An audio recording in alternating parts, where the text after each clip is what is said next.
Okay, welcome everybody. I'm Leo, and I'm here with Dave Mitchell, who came on to get a little bit of coaching, and so we're going to dive in. But by way of introduction, Dave, you are looking to create music, and we can talk a little bit more about what that is. But it isn't your main profession. Maybe you could tell us a little bit about what you do as a day job. Sure. And I just want to say thank you, Leo, for having me in this conversation. I really appreciate that.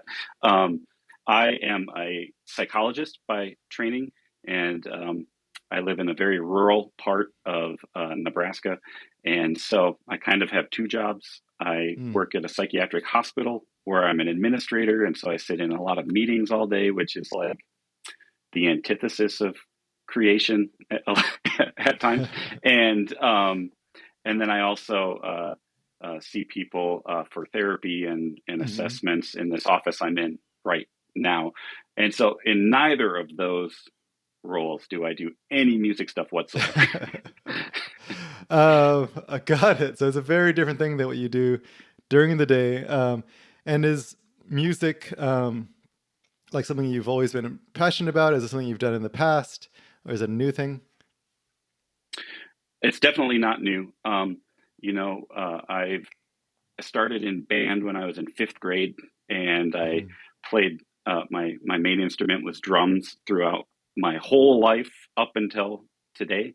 And then along the way, I picked up some guitar and other things. And um, I'm probably like some other people where I did a lot of music stuff all the way through school and Mhm. college, and then kind of got out of school, and all these things I used to do for fun started to kind of fall by the wayside a little bit. Sure. Um, and so I've tried to make some space to do music things over the years to varying degrees of success, but it's definitely nothing new. It's something I've enjoyed for a really long time.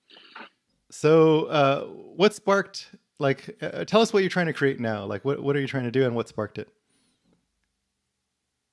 Sure. So I guess what I'm trying to create now is um, I'm going to use the word album. Hmm. Basically, I want to put a few songs together and record and mix the music and put it out on the streaming services. Hmm. Not because I anticipate I'll make any money off it, but just to have like some proof that this is a thing I worked on and accomplished, Mm. and now it's out there in the world. And so that's what I'm trying to do. It's not going to be 3 hours long. It's just going to be four or five songs put together. Okay. Um, and then I'd like to put them out into the world. And what sparked you to like go from like I'm therapizing people? No, I'm just kidding. Like I don't know what the actual term is, but I'm working with people to like now I want to put an album out into the world. Um, I think I've always been kind of a solitary musician. When I was growing up, I have three much older sisters. So when I was growing up, I was basically the only child in the house. And I would spend time when I was young, like playing drums and recording it on a cassette tape. And then I would listen to it Mm. back. And so this is like the adult grown up version of what I used to do back then. Um, and I think it's just when I'm working on these things is when I feel the most um, myself and the Mm. most, it's just when I feel the best. And so it's Mm. really about um, giving myself the chance to feel that way more, I think. And I've always been someone who, if I have a little goal that I'm working towards, I tend to be more engaged. And Mm. so the idea was, okay, I'll set this goal to make this project. That'll help me make sure I stay engaged in it, and thereby helping me feel good. Got it. But what, I guess I was also curious, was there anything that prompted this, like sparked it to like, like for you to pick this back up, something that you had been doing in the past, and now you're like, now I want to actually do this. Um, I can't say there was any like very specific event. I do have a couple of close friends who are much better musicians than I am and are Mm-hmm. also like doing it in a professional capacity. Mm. And seeing them get to work on fun, exciting things, um, I think that's an influence on me too. Just seeing other people that I'm close to work on things that they love makes me want to do that too. Okay, cool. Got it. And then, um, how's it going so far? Like, what have you been able to do? Are you making progress? Any struggles? So I, it's been kind of a long-term project where it'll go through these little stretches where I'm working really hard, and Mm-hmm. then there will be these kind of long stretches with nothing at all. Um, I'd, I think when I first started messing around with this stuff, it was way back in COVID, and Mm. so I had a lot of time at home, Mm-hmm. and so I was messing around with stuff. But then as we kind of came out of COVID, I went like months with nothing. And then I would do the classic thing where, like, at the start of the year, I'd say, like, okay, now I'm going to really get after this project. And I'd work really hard for a few weeks and then it would Mm-hmm. kind of fall away. And so that's been kind of the pattern over the last couple of years, I would say. Okay, got it. I can relate. Yeah, I've definitely have had a few projects like that. So, uh, great. And so now it's like, okay, now I want to actually be committed and actually get it to the finish line. Is that right? Yeah. And honestly, your podcast was a part of that. It was like, I've been reading you for years and years and years. And then it's like, oh, there's a podcast. This is great. And the whole idea was, let's pick a project to work on. And I thought, oh, this is great. I've kind of had this project laying around. Maybe I can take some of these things from the different episodes and try and incorporate that into working on it. So that's brought Absolutely. it more to the forefront of my mind recently. Yeah. Thanks for being open to like actually, um, taking something that's real to you that means something to you and working through some of the stuff in the podcast with it. Um, Yeah. what's so what have you noticed has been helping in terms of like what we've talked about in the podcast? And then like where are you getting stuck right now? Sure. Um, I think in terms of helping, the first couple episodes of the podcast were about like picking a project and which I kind of already had, and Mm-hmm. then about like getting kind of excited and revitalized about the project. And Mm-hmm. that episode helped me quite a bit. Be like, why am I wanting to do this? Kind of the questions you're asking now, and it was really like this makes me feel good. I feel most like myself, Mm. and so that really helped me say like, okay, that's why I'm doing this, um, and uh, and so that was very helpful in terms of roadblocks. Um, Probably the main ones I run into is I feel like time is a Mm. problem for me, Mm-hmm.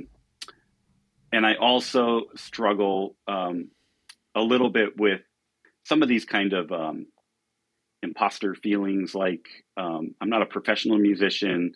I've never worked on. Right. I'm not. I don't know how to mix and record things yet. Super great. Um, and so there's some doubt, self doubt, and also worries about what are other people going to think of these things if anyone ever happened to listen to it. um, Yeah. like I'm sensitive to kind of other people's opinions about things. And if we were to focus on one of these areas for like one is time and the other one like I don't have enough time and then the other one is um, I have a lot of these kind of self-doubts and imposter syndrome stuff. Is Hmm. there one that would be more helpful to you, more powerful? Probably if resolving the kind of self doubt piece. Um, I've taken Yeah. some steps to try and carve out slots of time for me to work, and I've been doing okay with that the last few weeks. Um, but I think as I get further and further into it, the doubts seem to be kind of creeping in more and more. That makes sense. Okay, got it. So we'll focus there. And actually, I think your instinct is right because it's rarely an issue of time. Uh, yeah, I was just talking to a relative who had been wanting to start a side hustle. He had like a regular job and he wanted to start a side hustle for Hmm. years, and then he had the opportunity because I I think he got laid off or a buyout or something like that. So he had like a year and a half with no job, and he's like, Uh-huh. I had all the time in the world, so time was no longer an issue, and I still wasn't doing it. So uh, I thought that was such a great illustration of how like we think the issue is time, but it's rarely that. Like even if you had all the time in the world, you would still be struggling. And so the Yeah. time is like actually a great excuse because like, oh, I don't have time, I'm busy, you know, which is true. Like I'm sure you are busy. Um, Hmm. but it just makes it easier to say no to the thing that we're scared, like we're feeling some fear around. Um, Absolutely. okay, so let's see. Uh, so let's take a look at this fear. So uh, if you were to put, let's say you put your music out into the world, um, is the fear like people are going to be like, who does this guy think he is? He's not a professional musician. He's not even that good. Or is the fear more like crickets? Like no one says anything. There's no response at all. Either of those. Maybe it's something It else. would definitely be, well, between those two, it would definitely be closer to the first one. Um, Okay. if if it was just crickets and nobody even noticed that these things were there, that would be okay. But if Okay. people had a negative reaction, oh, this doesn't sound like it's done very well. This doesn't make any sense, or this or that. That's much more what the fear is about. Okay. Got it. And what would there like if you imagine this is your fear, not your rational brain, but so well, if you can imagine the worst thing, the most judgmental thing they could say about you, like what do you think it could be? Um, I think it would be something along the lines of kind of what you were just saying. It's a I, my least favorite feeling in the world is feeling stupid. Hmm. And it would be something along the lines of, this is ridiculous that this is out there. You obviously don't know what you're doing. This is just ridiculous. This is just stupid that you're pursuing this. It would be something like that. Yeah. Totally get it. Yeah, I can relate. I was just thinking about a time recently where I was feeling a lot of uncertainty and fear around something where I felt stupid. The word that I was using was inept, like I didn't know what I was doing and I Hmm. was just bad at it. Uh, and really interestingly, like people who are really smart, like you are, um, like one of the fears is like, oh, I'm going to be stupid, or people who are really good at things. It's like, oh, I'm not going to be good at something. I'm going to be incompetent, inept. Yeah. Um, one thing my coach helped me to see is that that's a story. Um, like inept is the example that I was looking at, which is like it's a story, a narrative about a certain set of feelings or a sensation and experience. Do you know what I mean by that? Hmm. Yeah. It's a story I'm Yeah, telling like myself. yeah, I'm stupid. But there's, you know, if you were to have the actual experience of feeling stupid, feeling stupid would be a that narrative about the feeling because it's not the feeling isn't that you're stupid. It's just a sensation in the body, right? Right. Like, logically, I understand I'm not actually stupid. Right, right. But yeah, yeah, there is a story and feeling that that I'm telling myself that characterizes it that way. what would the feeling be? Like, let's say that you have a story that I'm stupid in this moment. Like right now, you're just stupid, and I feel stupid. But then, what's the actual like sensation or experience? Um, like physically, Mm-hmm. Yeah. yeah. Um, I guess it would be like um, kind of like it would be kind of in my stomach Mm-hmm. a little bit, like anxiety in my stomach, Mm-hmm. and um, if there was someone else around, I could what I can imagine myself like not make like poor eye contact, like I'd be looking at the floor, like I wouldn't want to engage with somebody else if they were around. Um, Kind of an embarrassment almost. Mm-hmm. But yeah, mostly in like the kind of stomach area physically, I guess. Yeah. Okay. Great. And is that a familiar feeling to you? Have you noticed that feeling in other places? I do notice it sometimes. I was kind of saying earlier that like I'm really sensitive to um, what other people think about what it is I'm doing. That's something I've Mm-hmm. been kind of working on myself. And if I'm in a, I'll use one of my kids for example. If I'm one on one with one of my kids, things go wonderfully, and we just have like a great connection, and things Mm, are great. But then if we go out into the world and there's other people around, and my child is inevitably doing something they're not supposed to be doing, sure. I get really uptight about other people thinking that I have kids who don't do what they're supposed to. Like it reflects Right. badly on me as a parent. And so as soon as there's an audience, I can get really sensitive to that kind of stuff. Yeah. I can relate. I think any parent can relate to that. So you want them to reflect well on you, right? Like, people to be like, Yeah. wow, what a good parent he is. And when they're not, it's like, oh, there's what a terrible dad.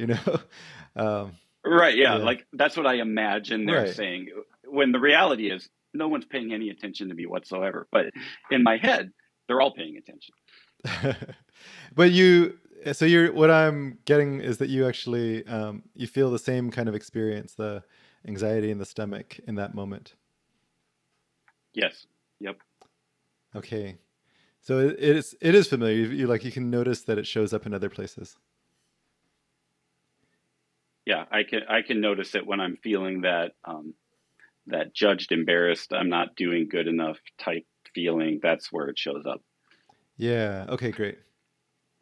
So what we're distinguishing here is um, the narrative we have, the story that we have, like how we're labeling it. Like I'm feel stupid. I'm stupid, and or I'm a bad father. And so there's that, and then underneath that is the actual experience, which is just a sensation, a set of sensations. Let's say, some kind of anxiety in the pit of your stomach. Anxiety is actually also a label, but I get it's hard to like describe these physical feelings. So like I get what you mean by that. Like for Yeah. me, sometimes it's a tightness in my chest. For other people, sometimes they'll like feel like like some lump in their throat, or Sure. warmth, somewhere. So these are all physical sensations. None of them actually have any meaning, but our brain gives them meaning. Like, I feel really stupid. I'm a bad father. And so then we create significance from that feeling. So it's just like, oh, I don't like this feeling. I feel stupid. I don't want to ever put my work out into the world. Right. I don't want to ever do this Right. again. Like you learn a lesson because it's really significant. So like just never do anything where you might feel stupid again. Right. You probably actually learned that lesson at some point in your life. I would assume I have. Yes. Yeah. Yeah. Just like, oh God, I feel like really, really stupid. And like, okay, don't ever put yourself out there unless you know you're really good at something first. Right. Absolutely. Yeah. Our, just to let you know, I think it's my network actually. The connection isn't the best. The little app that I'm using is telling me network is struggling. So, is it coming across choppy for you? It's okay on my end. Okay. Okay. So we're distinguishing between the narrative about the feeling and then the actual sensation of it. And then what we looked at was what I was just talking about was that we make it significant, and then from that, we want to like we might even create a set of rules or like boundaries of how we can not actually ever feel that again.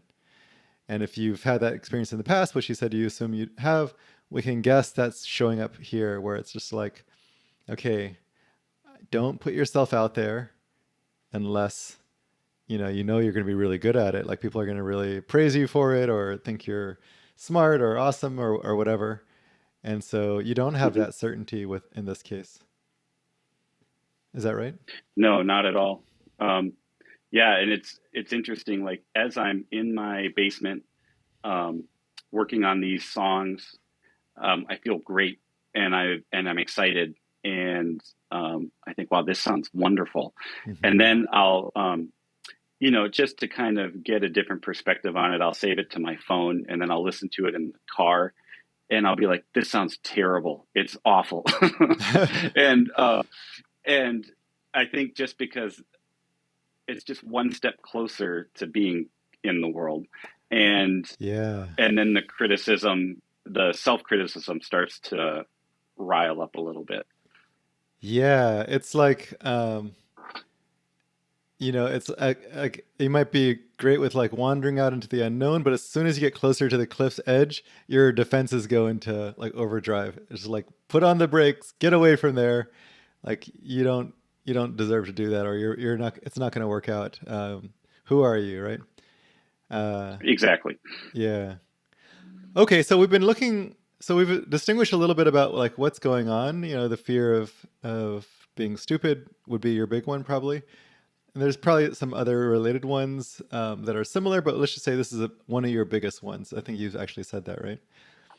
Okay. Um, actually, let's see. So let's keep distinguishing. So, what does this? So this fear, this narrative about yourself of not wanting to look stupid. Um, what does that have you do? Like, is there something that you do from that? Um, I don't like to feel that way, and so the urge is to run away from that feeling as fast as possible.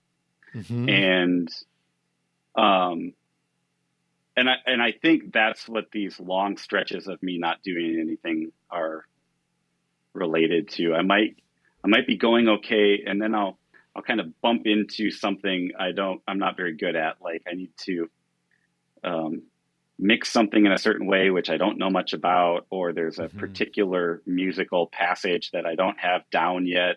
Um, and I'll just kind of say like, well, I just need to take a little break. I'll tell myself something like that, and then Yeah. that'll turn into like 3 months. Yeah. Got it. Okay, so the first one is just like take a little break. You're feeling the stuff start to build up, maybe like the pressure of the fear, like Hmm. take a break, and then like keep taking a break for 3 months. Um, is there any other action that inspires? I'm not sure, so let's just say that's the main one. Is there another? Um, I'm not sure if there's another. I mean, when I'm not working on it, I'm doing lots of distractive things like watching Distraction. YouTube or Yeah. I'm sometimes in those times I'm doing these other things that are not really productive at all. Sure. And are you like thinking about the project at the same time, or is it completely out of your mind? It's usually completely out of my mind. Got it. It will kind of nag at the back of my mind, like, "Hey, that's a thing you said you were going to work on, and you're not doing it." Like I'll have that'll be kind of going on during those times. And how does that feel when you like remember, like in the back of your head, like there's this thing that you should be doing? How does that feel? Um, it doesn't feel great. I guess I would say, that I think in your most recent episode, you talked about self-trust a little bit, Mm-hmm. and Mm-hmm. and that that's rears its head when I'm not working on something. I know I want to, and it's like, if you had a friend who was like, "Hey, let's work on this project together," and then at the last second Uh-huh. they canceled every single time for 3 months, you'd be like, "This is the worst Right. friend ever." Um, No trust. but then, Yeah. yeah, and then you're doing that to yourself, or I'm doing that to myself. Um, I think over time you do start to lose some trust in your ability to see this thing through all the way to the end. Yeah, I can relate. Okay, so the way that this goes, if we like kind of like look at how it plays out, right? Then it sounds like it's played out for you like this at least a few times, not just once. So it's like fear of looking stupid or being stupid. Um, and so you feel that, especially as you get closer to actually putting something out. And then it's like, I feel like kind of overwhelmed by that fear and then take a break. And then the break stretches to 3 months. You're distracting yourself. And at the back of your mind, at least once in a while, is this idea of like, I should be working on this. You said you were going to, you're not doing it. And then um, like a erosion of trust in yourself is kind of how we've laid this out. Are we getting it right? Does that sound like how it goes?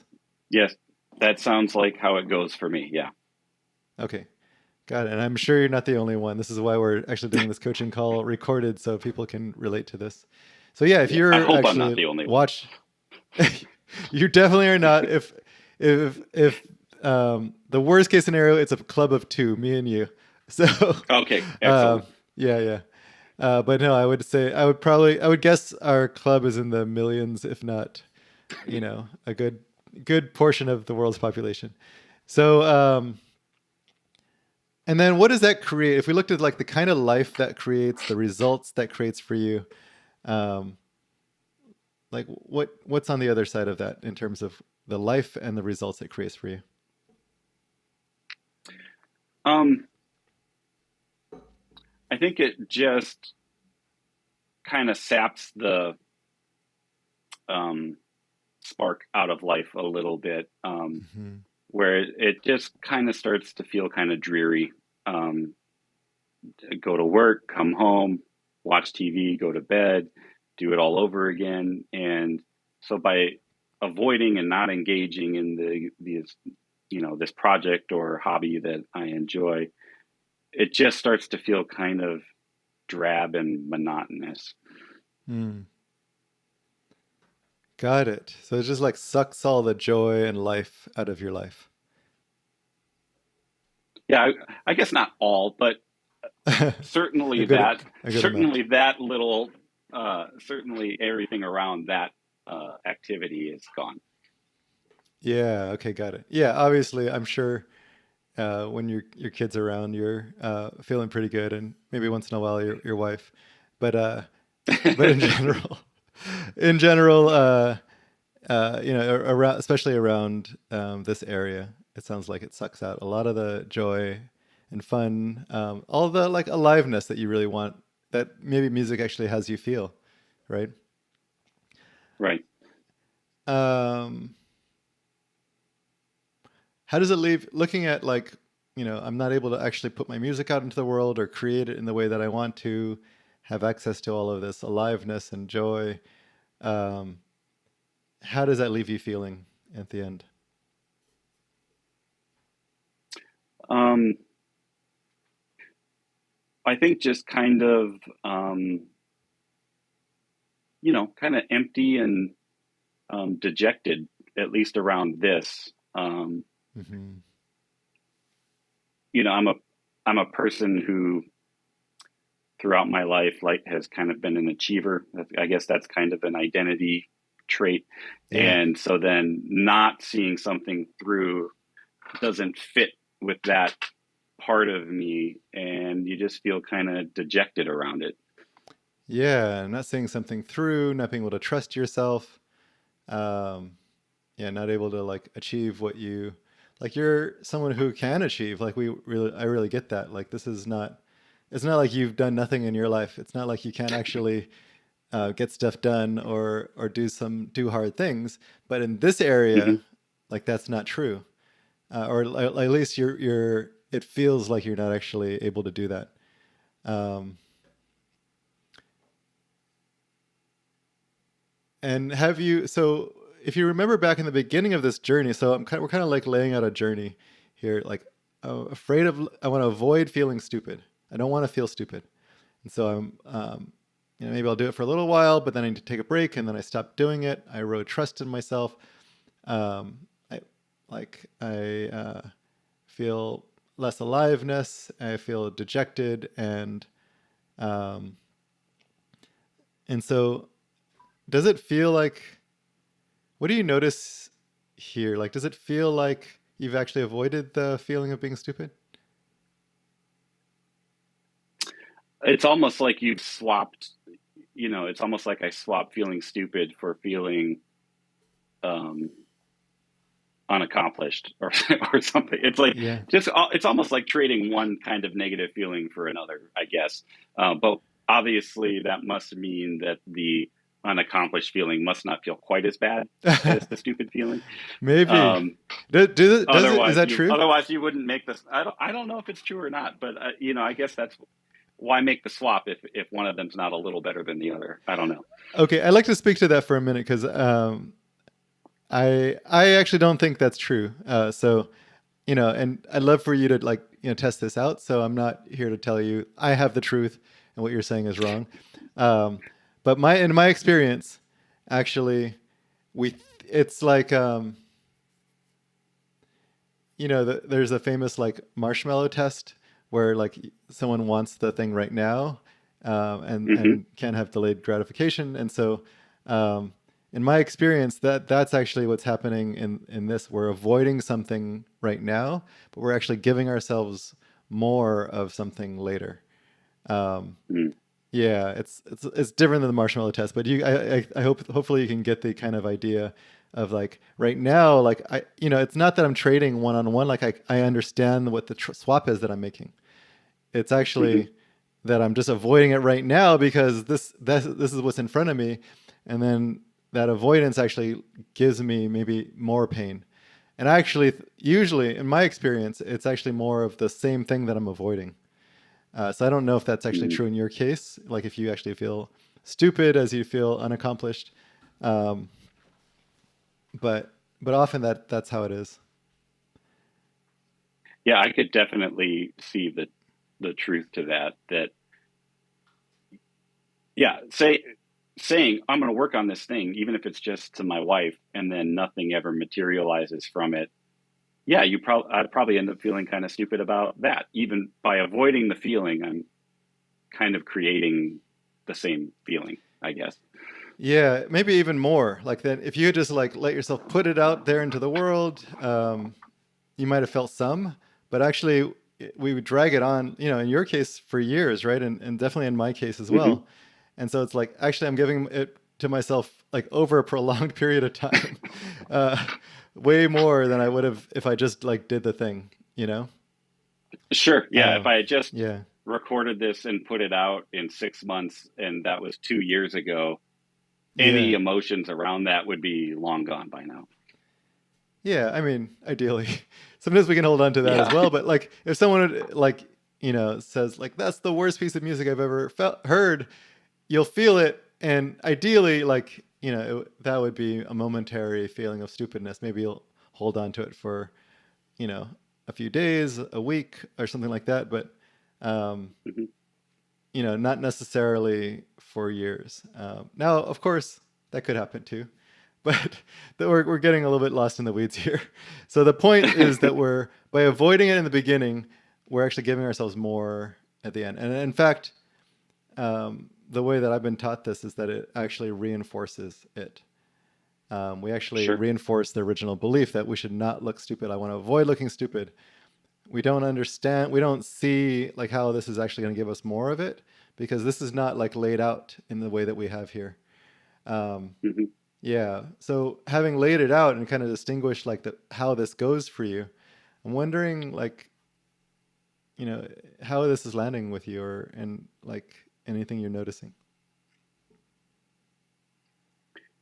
Yeah, this is making a lot of sense to me.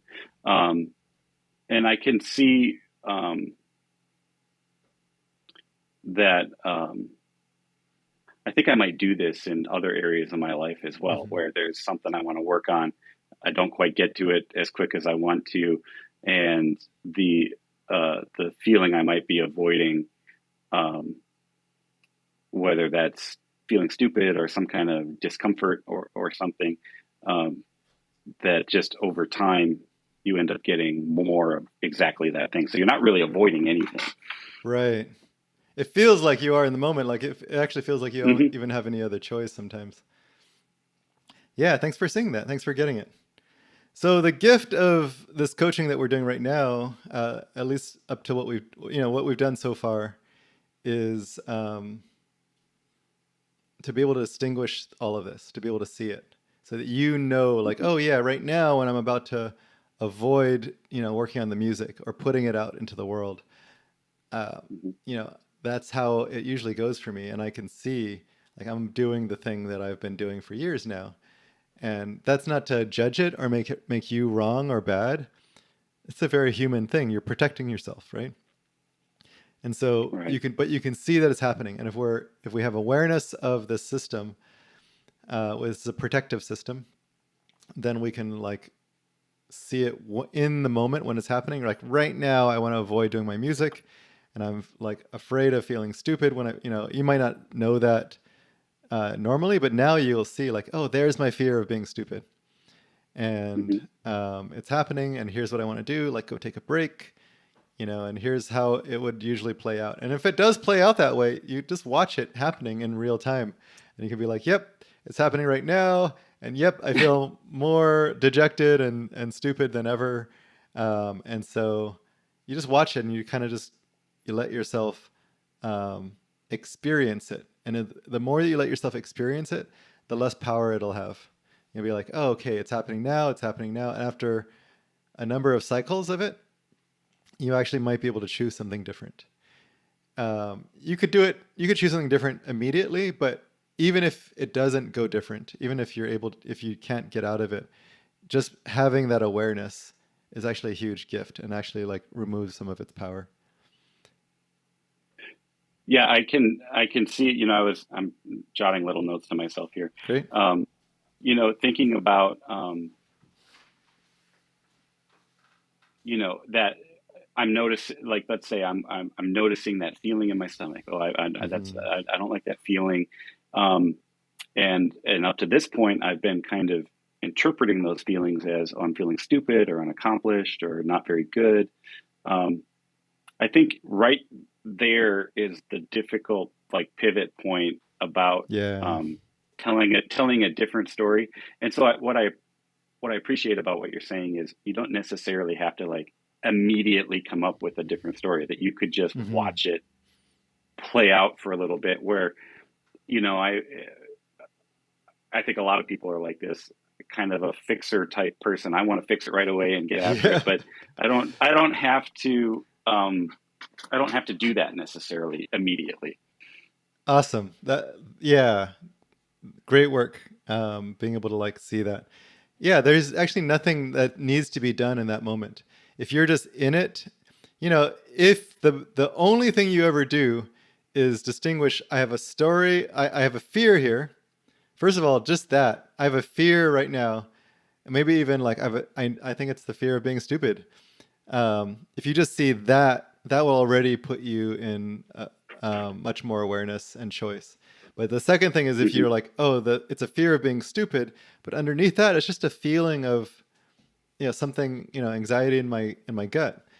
Um, that distinction between I'm afraid of being stupid or I feel stupid right now, um, versus like it's just a feeling in my gut or chest or throat Hmm. or something like that, that Hmm. will actually be really huge, because then you can just be like, oh, I can just feel the feeling. it's like not that big of a deal. Actually, if you feel that feeling of anxiety in your gut, like, next time you're out with your kid in public, right? Uh, like feel that feeling. Your kid will give you plenty of gifts like that. Like, oh, I get some, some practice here. When you just feel the feeling, it's actually not the worst thing in the world. But again, we make it really significant. So it's just like, I need to like, calm my kid the f down, and like have them, like, like behave perfectly and like not be a kid anymore. So like that's what you do from like making that feeling really significant. But if you're just like, oh, it's just a feeling, and the more you practice with it, the less significance it has. It's just like, oh yeah, I can be with that. And in fact, as a father, I think you might get this. Whereas like when your kid is feeling anxious, and you can just, which is what they might be doing out in public, right? They might be feeling some anxieties, so they're like making a causing a mess, right? And so Mhm. when they're feeling anxiety, the more that we judge them and tell them to stop being that way, like that actually does not calm their anxiety down at all.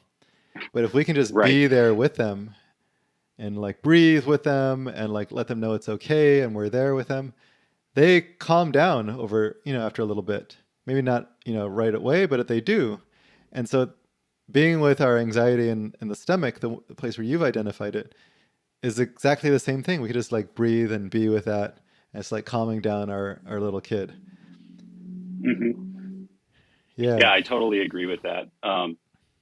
Uh, I'm always amazed that for myself, and maybe you notice this too, Leo. Like I'm in a Hmm. helping profession, and I know Hmm. how to help other people, and I can see Right. other people's, um, struggles, and have lots of helpful things, and uh, then I can have the very same or similar struggles, and it seems like I'm just totally clueless about what to do, It's and freaking frustrating, I'll tell you. Totally and relate. so I totally understand what you're saying. And I say that to people all the time. These feelings are not going to last forever. You Yeah. can't stay anxious for the rest of your life. Eventually it's going to come down. But when I'm feeling that way, Oh yeah. boy, it sure feels like it's going to go on forever. Yeah, we lose all sanity, kind of. So, um, Hmm. no, I actually think this is why every therapist should have their own therapist. Every coach should have their own coach. We cannot I see it for totally agree. ourselves. Okay, so we've distinguished a lot. We've talked a little bit about practicing with the feeling, and that loses its significance over time. The last piece, if you have a few minutes, the last thing that I'd Hmm. like to say is like, so there's a one way that we could call it your default. It's like, I don't want to feel stupid. So I'm going to do whatever I have to do so I don't have to feel stupid. And we can see like how that goes. But there's Hmm. a different way of holding um, this, what you're doing with music, that could, that might feel more empowered. I think you've listened to the empowered versus disempowered Yes. episode. So So, for example, if we looked at the worst case scenario, I put my music out into the world, people judge it, I feel really stupid. So, people judging your music right now is like that, their judgment of my music means I'm stupid. It's an interpretation, right? Yeah. And so, is there another kind of interpretation of that?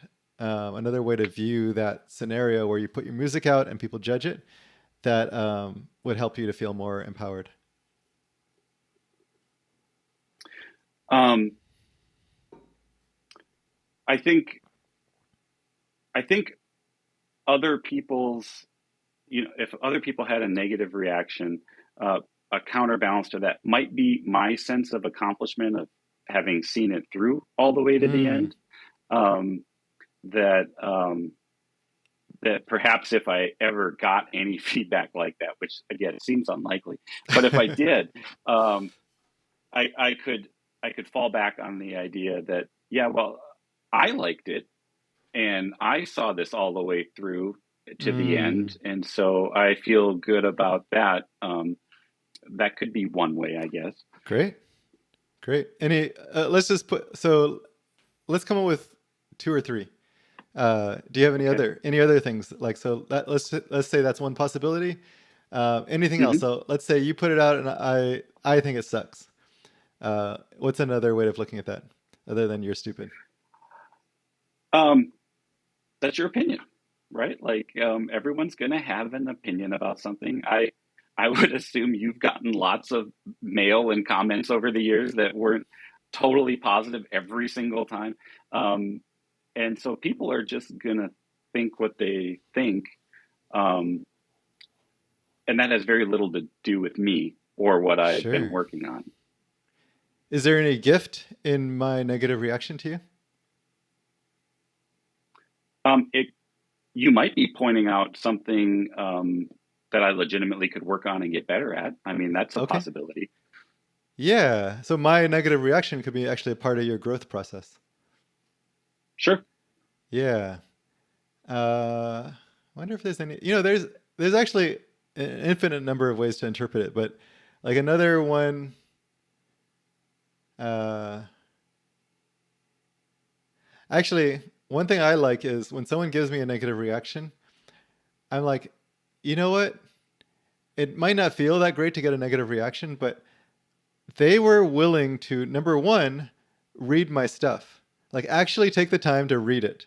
So there was something there Hmm. that they thought it provoked something in them. Who knows what it provoked, like that causes this negative reaction.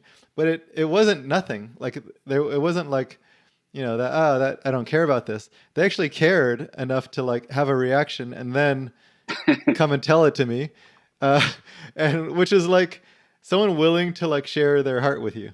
Now, of course, they might not have done it in the best way, and there's lots of ways we could look at that, but they actually had a reaction, an emotional reaction, enough to share with the creator of something that like your thing made me so angry, and it's like, okay, well, there is a reaction there. There's like some kind of human connection.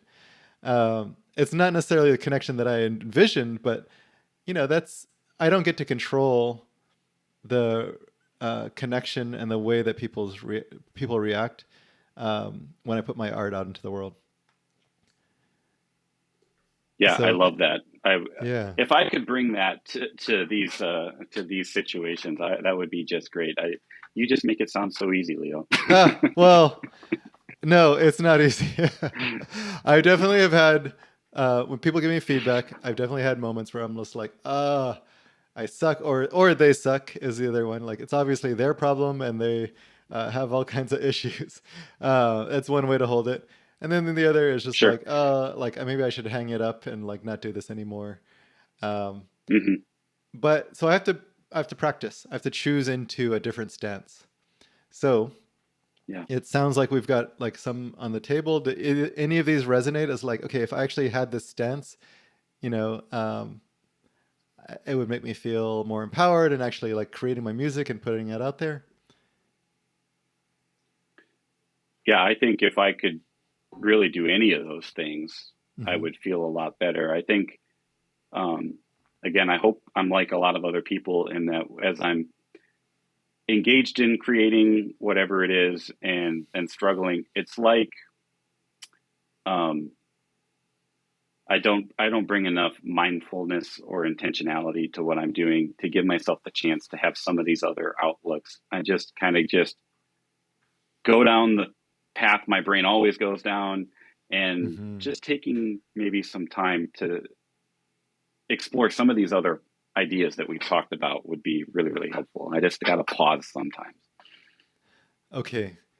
Um, is well, we've looked at a few different of the stances. Like, do any of them like? Is there anyone that you want to actually try out? Um, I would love to try out the. Um, I love what you said. This is just connecting with another person. It's not good or bad necessarily. It's Hmm. just hey, I created something and now I'm having a connection with another human. I would Mm. love to bring that mindset to things. Okay, great. And there isn't a right answer here. So if you try that and it doesn't work, you can go back to like, you know what? At least I like it. At least I Hmm. like it. Or their feedback will help me in my growth process. And there's you might come up with other ones as well. So what we want to Sure. do is like try on a stance, not just once, but like I would say try it on for at least a week. And so you can say like, okay, I see the fear of looking stupid, but I'm actually going to try this stance of like I'm making a human connection here. If I ever got a bad reaction, and so if I put this out there, I'm risking making a human connection, which is a really beautiful thing. Another, by the Yeah, way, absolutely. another thing that someone shared, a coaching client today shared with me that I think she heard on a different podcast was, I was brave enough to try. And I really like that because it's just acknowledging the courage of just putting your heart out there, putting your art out there.